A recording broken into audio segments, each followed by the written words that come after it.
Bom, hoje o tema é sobre disbiose. Aposto que você já ouviu falar sobre disbiose, que é um termo que hoje em dia está muita gente falando, muitos profissionais da saúde, mas afinal, o que é exatamente disbiose? Então eu vou falar um pouco sobre disbiose, mas antes disso eu queria contar um pouquinho da história de como que a microbiota intestinal se forma, quais são os fatores que interferem até a gente chegar nessa tal da disbiose. Então, começando, a gente tem trilhões de bactérias no intestino, eu falei isso já em outro episódio, e muito mais bactérias no intestino do que a gente tem de células no corpo, então não é à toa que elas influenciam muito a nossa saúde. Eu brinco sempre que elas dominam a gente, elas ficam rindo da nossa cara achando que a gente tem controle ali sobre elas. Mas, enfim, isso começa, assim, quando é bebê, você tá na barriga da sua mãe, a gente não tem bactéria nenhuma. E começa a colonização bacteriana no parto. E por isso que tem muitos estudos mostrando a diferença do parto normal para um parto cesárea, e que você já vai começar a colonizar a sua microbiota de uma maneira diferente. Por quê? Então, crianças que nascem do parto normal, elas vão ter mais contato ali com aquela microbiota vaginal da mãe e também do intestino, até porque a microbiota vaginal ela é parecida assim com a microbiota intestinal. E quando a criança nasce do parto cesárea, ele vai ter mais contato com bactérias ali do ambiente, da sala cirúrgica, vai ser um pouco mais diferente. Da pele da mãe, vai ter muita relação com a microbiota da pele, e isso impacta na vida mais para frente do bebê ali. Então ali já começa um acréscimo no parto já tem essa diferenciação. Uma vez que o parto é de cesárea, bactérias fora de um contexto natural, elas já começam a habitar. Já começam a habitar e aquilo já começa a formar a nossa característica aí da microbiota. Eu sempre falo que a microbiota intestinal a gente tem como se fosse um RG ali. Então você tem o seu RG da microbiota, eu tenho o meu. Lógico que ao longo da vida a gente consegue modulando isso, senão também não teria a menor graça a gente estar falando sobre isso, porque não ia ter o que fazer. Perfeito. A gente consegue modular isso, tanto para melhor quanto para pior. Então, Exato. Isso pode acontecer, e é isso que eu vou explicando aí ao longo desse episódio e dos outros. Eu tive uma curiosidade agora. A gente nasce dá para mensurar com quantos milhões de bactérias a gente já nasce e no decorrer da vida vai aumentando esse número? Como é que é essa matemática? Não dá para mensurar, mas a gente vai aumentando um índice que a gente chama riqueza e diversidade da microbiota. É um índice que hoje em dia a gente consegue até avaliar quem tem, quem não tem, com alguns exames. Que legal. Mas a gente sabe também que os intestinos com maior riqueza e maior diversidade de bactérias são mais saudáveis. São pessoas que têm menos tendência a ficar doente, alergia, então eles são mais saudáveis do que intestino com menor riqueza da microbiota intestinal. Entendi. Então, as primeiras bactérias que começam a colonizar nosso intestino até é a bifidobactéria, é uma bem famosa, eu acho que muita gente já ouviu falar da bifidobactéria, tem alguns produtos no mercado hoje em dia que são enriquecidos com bifidobactéria, e ela é uma bactéria probiótica, uma bactéria que ela tem benefício ali para a nossa saúde. E por que começa primeiro com bífido? Justamente porque o leite materno, ele tem um tipo de um carboidrato que é uma fibra, que é o GOS, que faz o crescimento da bifidobactéria. Então, por isso que é uma das primeiras. Então até tem essa questão, né? Ou seja, se você não é amamentado com leite materno e sim com outro tipo de leite, você já perde essa bactéria. Você muda a colonização ali de bactéria, sim. Você vai Olha mudando só. o seu RG de bactéria. Então, esses são os primeiros fatores que vão influenciando. E até a gente forma esse RG que eu estou falando aqui até 3 anos de idade. Então, esses primeiros anos de vida é muito importante para o bebê. São essenciais, são cruciais. São essenciais. E daí, assim, não quero deixar ninguém em pânico. Se você nasceu de cesárea, não foi amamentado, de repente teve que tomar algum antibiótico, a gente consegue fazer manobras aí para melhorar. Mas provavelmente você vai ter a imunidade mais baixa, vai ter Tem estudos mostrando relação com ganho de peso, mas na fase adolescente e adulto. Alergia, tem muito estudo mostrando que essa colonização mal feita, você pode desencadear aí alguns tipos de alergia. Ou seja, tudo na formação desse RG aí no começo da nossa vida vai no futuro acabar refletindo uma série de frentes. Uma série de frentes. E hoje em dia tem uns estudos mostrando até essa capacidade de memória, de foco, então em vários aspectos mesmo da sua vida. Então isso é muito importante. Então vamos supor que é uma criança que teve que ficar, ou às vezes teve que ficar no hospital de pequenininho, de bebezinho, ou então teve que entrar com algum antibiótico e não teve jeito. O legal é levar num profissional para usar as estratégias para a gente amenizar esses efeitos deletérios, né? Tá. Então, daí o profissional vai saber como orientar, ou seja na dieta, seja com uma suplementação de probiótico. Isso já na infância, logo no começo. Na infância. Tá. Então, esses 3 primeiros anos é quando a gente forma a microbiota. Isso é até legal falar, porque as mães ficam desesperadas com os bebezinhos com cólica. Mas não tem muito jeito, assim, porque é a formação da microbiota. Imagina, ele não tinha bactéria nenhuma, de repente vem uma galera ali e elas vão produzindo gases e tal, então dá cólica mesmo. A gente tem algumas estratégias para diminuir, para que isso seja não tão sofrido, porque tem criança que sofre mesmo de cólica, né? Sim. E daí a gente faz até uma dieta para mãe, até um protocolo que a gente usa muito, que é aquela dieta Low FODMAPs para mãe, já ajuda a não dar tanta cólica no bebê. Isso ainda na gestação? Não, isso depois, na amamentação. Perfeito. Na amamentação. Tá. Na gestação, o bebezinho tá ali e ele não vai ter... A mãe tem que cuidar da microbiota dela, até porque se for de parto normal e a mãe tiver uma microbiota péssima, isso também vai colonizar o bebê de uma maneira ruim. Né? Então a mãe tem que cuidar da microbiota dela para ter a melhor colonização aí para o bebê. Tá legal. Tá? Então isso formou até 3 anos de idade, e daí depois o estilo de vida, a alimentação, tem vários fatores que interferem na microbiota. Medicação, uma das mais conhecidas para isso é o antibiótico, né? Porque ele acaba diminuindo a diversidade total das bactérias, e alguns estudos mostram que é difícil o intestino se recuperar como era antes por cada uso aí de antibiótico. Nossa, muita gente usa, é uma coisa super comum, né? Tanto que hoje em dia tem essa coisa da receita mais controlada, que antigamente não existia, né? Usava antibiótico meio que toda... Eu fui uma criança que usou muito antibiótico de amidalite, dor de garganta, e com certeza isso influenciou lá embaixo. Ali na microbiota, né? Entendi.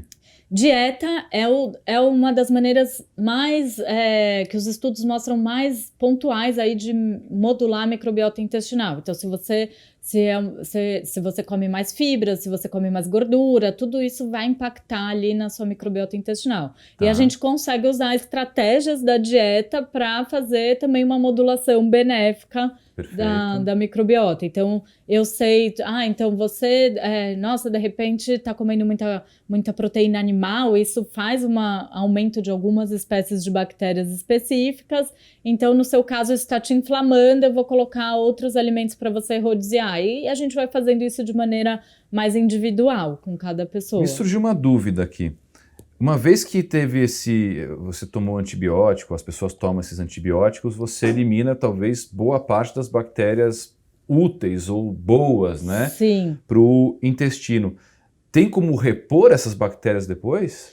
Sim, a gente pode usar os próprios probióticos, né, para repor. Isso é um assunto bem polêmico, porque os estudos, alguns mostram que é bom usar os probióticos depois, e o ano passado saiu alguns estudos falando que ele podia atrapalhar um pouco a dinâmica de voltar à sua microbiota normal, e ele recomendava esperar um tempinho para usar o probiótico. Então ainda tem essas duas linhas. Mas se você tem sintoma de diarreia com antibiótico, de algum desconforto, é legal usar sim a suplementação com probiótico para repor. E a própria alimentação, você vai ajudando para repor. Tá? E como é que se sabe quais são as bactérias boas e quais são as bactérias ruins? Então, isso é interessante, porque quando a gente forma esse microbioma, que é essa gama aí de bactérias, primeiro a gente tem que lembrar que não é só bactéria, nesse microbioma tem fungo, tem protozoário, tem vírus, tem uns vírus que a gente chama de fago, que eles infectam as bactérias, é como se eles infectassem a bactéria que está lá e ela começa a agir diferente. Quase um ecossistema no intestino. É um ecossistema na gente, né? Total isso.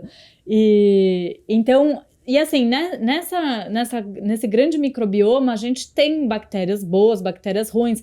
Só que quando a gente fala ruim, tem a diferença de uma salmonela, que é uma bactéria infecciosa, que você não pode ter nada dela no intestino, porque ela promove uma infecção. Tá. E tem bactérias como E. coli, por exemplo, que todo mundo tem no intestino, só que ela não pode estar muito aumentada.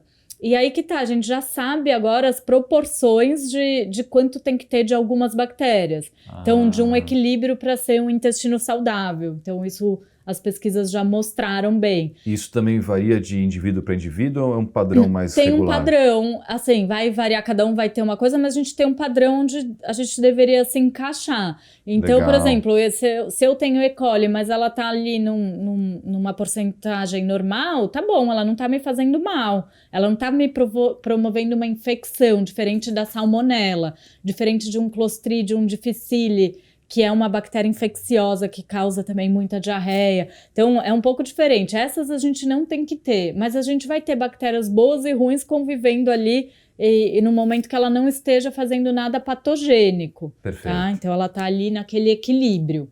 Tá? E isso é legal até para a gente já puxar o gancho para falar de desbiose. É mesmo. O que é desbiose? Então anotem aí, porque isso é uma coisa que gera muita dúvida. É o desequilíbrio dessas bactérias. Então, igual eu falei, se você tem um filo de bactéria que chama proteobactéria. O filo são as grandes divisões de bactérias que a gente tem no intestino. Então, a gente conhece alguns filos principais. Tem 2 que dominam o nosso intestino, que são os bacteroidetes e os firmicutes. E tem uns outros que, esses 2 juntos, eles vão dar 90% do nosso microbioma. E daí tem 10% que tem outros filos. E tem esse que eu falei das proteobactérias, que ele é mais inflamatório. Mas se ele tiver até 8% ali no nosso intestino, tá bom, ele tem o papel dele também, até porque a inflamação e algumas reações também são de defesa, né, do nosso organismo. Agora, se esse filo está acima de 8%, isso já é caracterizado uma desbiose. Então, qualquer desequilíbrio na microbiota intestinal é uma desbiose. É uma desbiose. Então, a gente pode ter desequilíbrio porque eu tenho poucas bactérias. Lembra que eu já comentei por aqui do índice de diversidade e riqueza da microbiota, que é um parâmetro que a gente olha. Então, se você tem baixa diversidade ou baixa riqueza da microbiota, isso já é uma desbiose. Se você tem falta de bactérias probióticas, então as mais famosas, lactobacillus, bifidobactérias, se você tem poucas dessas bactérias no intestino, já é considerada uma desbiose. Se você tem aumento daquelas que não são tão legais, é considerada uma desbiose. Então tem várias... hoje em dia a gente consegue diagnosticar melhor a desbiose porque a gente tem alguns exames que fazem aí o perfil da sua bactéria intestinal, da sua microbiota intestinal. Mas qualquer desarranjo ali já pode ser considerado uma desbiose. Agora que a gente tem mais ou menos obviamente é um assunto super técnico, né? Tem um monte de nome envolvido, um monte de tipo de fungo, de bactéria. Sim. E por aí vai. Questão de analisar cada indivíduo de forma única. Agora que a gente sabe um pouquinho o que é essa tal da desbiose, por que o tema? Por que o tema do nosso episódio? Por que desbiose ela vai muito além do intestino?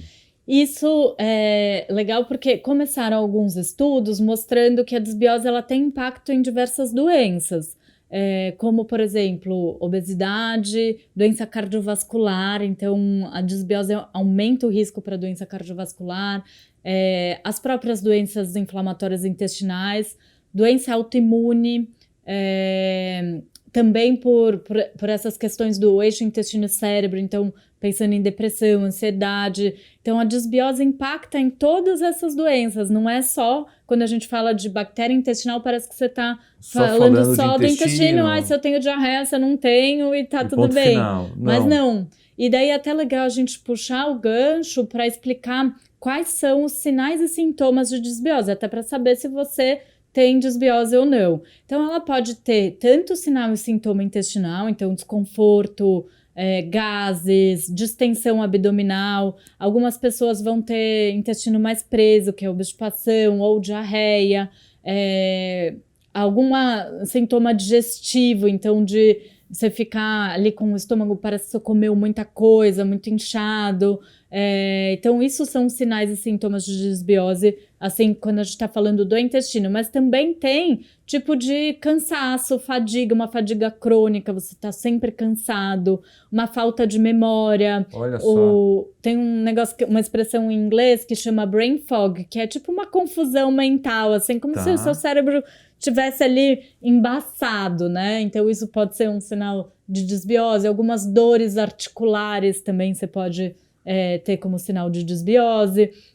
Um monte de coisa. Alergias, né? Então, vários sintomas que vão além ali do intestino mesmo, né? E afetam, de repente, o seu jeito de viver, né? Sim, o seu dia a dia. Quando a gente está falando desses desconfortos intestinais, que é a síndrome do intestino irritável, isso afeta muito a qualidade de vida dos pacientes. Porque está sempre sem energia, está sempre cansado.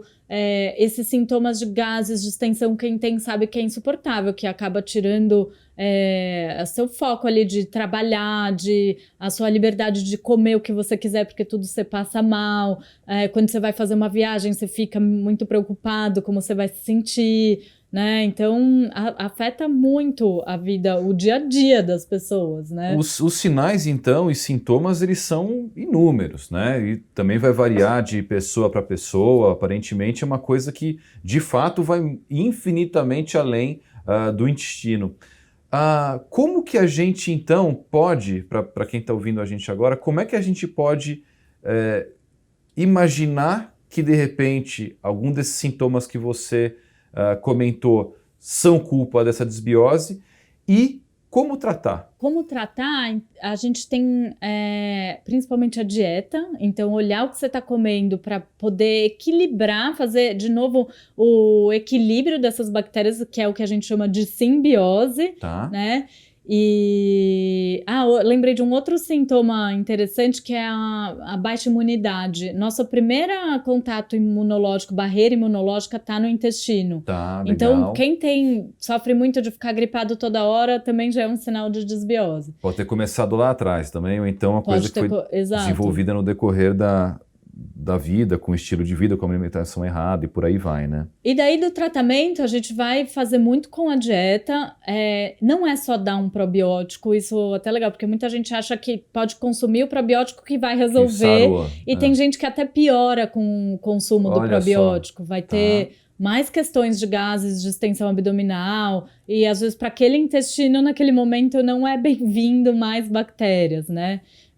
Então, principalmente dieta, estilo de vida, exercício, dormir bem é um dos principais aí também, que a gente tem. Eu brinco com os pacientes que a gente tem turnos de bactérias, tem aquelas que estão acordadas de dia e aquelas que vão dormir à noite, é o ciclo circadiano aí das bactérias. Olha só. Então, se você tem hábito de dormir muito tarde, você vai desequilibrando, vai acordando o pessoal que tinha que estar dormindo e aquilo vai gerando também uma desbiose. Então, todos esses hábitos de estilo de vida vão impactar bastante na microbiota intestinal. E daí, se você tiver algum exame, alguma coisa mais pontual, a gente consegue fazer cada vez mais personalizado para equilibrar o seu distúrbio aí da microbiota.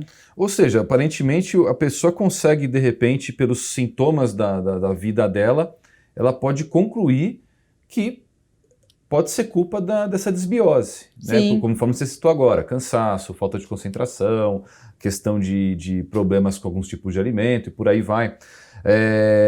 Ou seja, esse alerta, ela já pode estar no dia a dia dela, já pode agora pensar que é culpa ali do intestino. Sim. Mas sempre vale a pena e é super importante esse acompanhamento, né?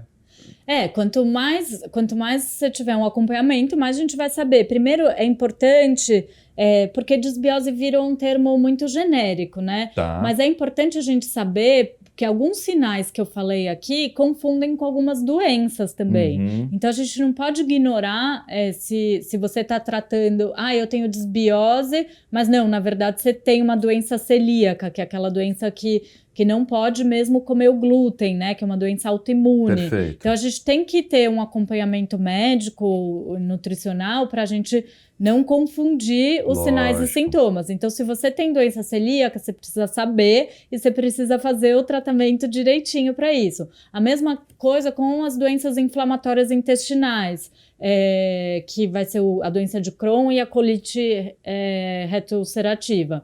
Então, são doenças que também vão precisar de um acompanhamento médico, talvez algumas medicações em alguns casos, que a gente não pode então só a dieta vai resolver. Claro. Então, isso é importante. E tem algumas, podemos chamar assim de bandeiras vermelhas, que saem um pouco desses sinais e sintomas que eu falei, que na consulta eu consigo ver bem se pode ter alguma coisa a mais ali.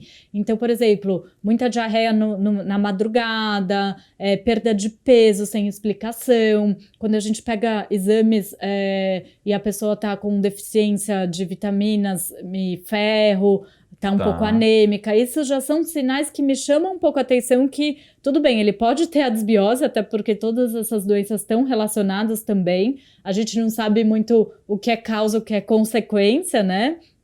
Mas, então, eu não sei se uma doença celíaca tem uma predisposição genética, tem esse fator da autoimune e vai ter uma desbiose combinada ali. Mas eu não posso deixar de diagnosticar e falar que é só esse desequilíbrio das bactérias intestinais. Então, quando o paciente vem para mim com essas perguntas, eu já consigo saber se eu tenho que fazer uma investigação maior, encaminhar para um gastro, daí fazer os exames de rotina de coluna, endoscopia, e daí cada caso vai ser particular o que vai precisar. Ou seja, é só um start, pessoa, pode ser a causa da desbiose, mas é óbvio, é só um start para uma coisa que pode ser mais complexa. Sim, então... tem os casos de síndrome do intestino irritável, que é a ausência de todas essas doenças que eu comentei. Então, você fez os exames, não tem um diagnóstico, e daí você conclui que é uma desbiose mesmo, e você tem esses sintomas por conta desse desequilíbrio dessas bactérias. Mas daí a gente já sabe que tem ausência de outras doenças, e a gente vai tratar isso mais com a dieta, com modulação aí das bactérias, de probióticos, pré-bióticos. É até legal falar isso, né? Qual a diferença do pré-biótico para o probiótico, Legal. né? O probiótico são as bactérias, então os lactobacilos, bifidobactérias, que é basicamente o que a gente tem aqui no Brasil para fazer o uso de suplementação. E o pré-biótico é como se fossem os alimentos dessas bactérias, então são as fibras. Então, essas bactérias, elas costumam fermentar as fibras que a gente consome, e daí, em resultado disso, elas vão gerar o que a gente chama de metabólitos, que são substâncias que a gente vai acabar absorvendo, e isso podem ser substâncias boas. No caso dos probióticos, eles fazem butirato, ácidos graxos de cadeia curta, que são substâncias anti-inflamatórias, que isso a gente vai absorver e isso vai atuar no nosso organismo como um todo. Perfeito. E quando a gente está falando de um intestino em desbiose, com bactérias ruins aumentadas, ele vai começar a produzir substâncias pró-inflamatórias, e a gente vai absorver isso, e isso também vai para o nosso sistema como um todo, então podendo piorar ali nossa saúde, nossa inflamação sistêmica, não só do intestino. Esses medicamentos são controlados? É fácil de achar? Os probióticos hoje em dia não são controlados. Aqui no Brasil a gente não tem tantas opções, mas o probiótico pode ser desde um iogurte que tem alguma adição de alguma dessas bactérias, que então você compra no supermercado, como também tem os suplementos de probiótico que você vai encontrar em farmácia. E também tem a manipulação, você pode mandar manipular aqui no Brasil uma combinação que o seu nutricionista acha interessante para você com os probióticos. Lá nos Estados Unidos, você acha em qualquer farmácia probióticos até com bastante quantidade de bactérias e você compra isso sem receita nenhuma. Tem alguma... Aqui é com receita ou não? Aqui você consegue comprar sem receita também. Sem ser os manipulados, você consegue. Tá. E tem uma nova geração de probióticos que vai chegar, que tá ainda em estudo, que chama probióticos de próxima geração, que eles vão entrar como medicamento mesmo.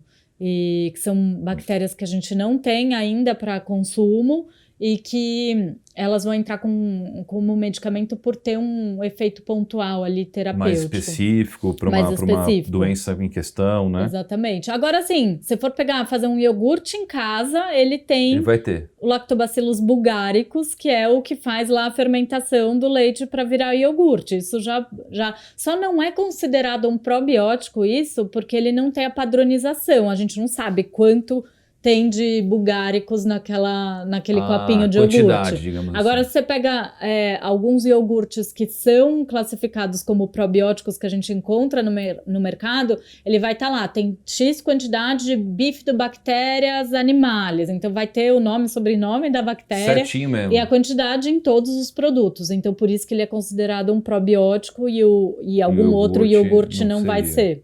Perfeito, perfeito. É um assunto super interessante, né? Porque ninguém imaginava, como você citou no começo, todo mundo pensa que de repente uma dor de barriga é só uma dor de barriga, pode ser muito mais que isso, e é uma coisa que aparentemente também, até pelo que você também já falou, de medicamentos ou coisas mais restritas que podem vir ao mercado em pouco tempo, é um assunto e é uma coisa que tende a se estender e se ampliar ainda essa ciência, né?